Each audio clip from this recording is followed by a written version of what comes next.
Hello food lovers, welcome to cooking world. ఈరోజు మన ఛానల్లో కాకరకాయ వేపుడు ఎప్పుడు చేసే విధంగా కాకుండా నేను ఇప్పుడు చూపించే విధంగా చేసుకోండి. అస్సలు చేదు లేకుండా టేస్ట్ అయితే అదిరిపోతుంది. ఫస్ట్ కాకరకాయని గుత్తుల కింద కట్ చేసి నీట్గా క్లీన్ చేసి అందులో పసుపు అండ్ ఉప్పు కొద్దిగా వాటర్ వేసి ఒక గిన్నెలోకి తీసుకుని తర్వాత ప్లేట్ పెట్టేసి క్లోజ్ చేసి పక్కన పెట్టండి. ఇప్పుడు నీట్గా కడిగిన ఉల్లిపాయల్ని చిన్న చిన్న ముక్కల కింద కట్ చేసి మిక్సీలో వేసి మిక్సీ అయితే పట్టించేయండి. మిక్సీ పట్టించేస్తే మనకి ఇలాగ పేస్ట్ లాగా అయితే వస్తుంది. ఇప్పుడు ఈ పేస్ట్ని ఒక ప్లేట్లోకి తీసుకుని ఇందులోకి ఒక టేబుల్ స్పూన్ పసుపు, ఒక టేబుల్ స్పూన్ సాల్ట్, ఒక టేబుల్ స్పూన్ అల్లం వెల్లుల్లి పేస్ట్ అండ్ ఒక table spoon masala powder and ఒక టేబుల్ స్పూన్ కారం వేసేసి కనిపిస్తున్న విధంగా ఈ మసాలా పేస్ట్ని అయితే బాగా మిక్స్ చేసుకోండి. ఇప్పుడు ముందుగా మనం పసుపు అండ్ ఉప్పు కలిపాం కదా కాకరకాయ గుత్తులకి, అందులో ఉన్న వాటర్ స్క్వీజ్ చేసి తర్వాత ఒక ప్లేట్లోకి మసాలా పేస్ట్ అండ్ ఆ కాకరకాయ గుత్తులు అయితే తీసుకోండి. ఇప్పుడు స్టవ్ వెలిగించి దానిపైన ప్యాన్ పెట్టి కనిపిస్తున్న విధంగా ఆయిల్ అయితే వేసేయండి.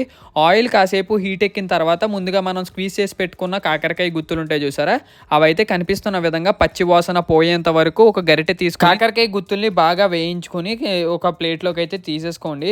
చూపిస్తున్న విధంగా అయితే మనకి కాకరకాయలు అయితే వేగాలన్నమాట.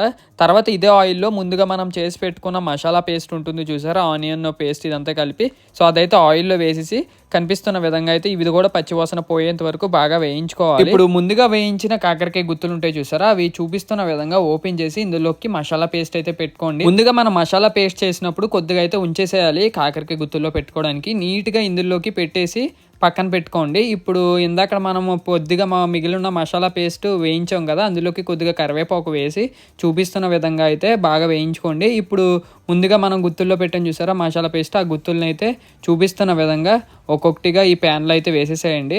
అప్పుడైతే మొత్తం ఈ మసాలా అంతా ఈ కాకరకాయకి లోపల అండ్ బయట కూడా బాగా పట్టి టేస్ట్ అయితే బాగుంటుంది అనమాట. సో మసాలా పేస్ట్ అయితే మొత్తం వేయకుండా కొద్దిగానే వేసుకోండి, ఎందుకంటే ఆ పేస్ట్ కాకరకాయ ముక్కల్లో కూడా పెట్టాలి కాబట్టి. ఇవి బాగా వేగిన తర్వాత కారం ఎక్కువ తినే వాళ్ళు అయితే దీనిపైన కొద్దిగా కారం చల్లుకుని నీట్గా మళ్ళీ ఒకసారి గరిటెతో అయితే కలుపుకోవచ్చు. సో వేడి వేడి కాకరకాయ వేపుడైతే రెడీ అయిపోయింది. That's it for today guys. Video మీకు నచ్చినట్టయితే ఖచ్చితంగా లైక్ చేసి షేర్ చేసి సబ్స్క్రైబ్ చేయండి. ఇంకా నెక్స్ట్ వీడియోలో మళ్ళీ కలుద్దాం. బాయ్.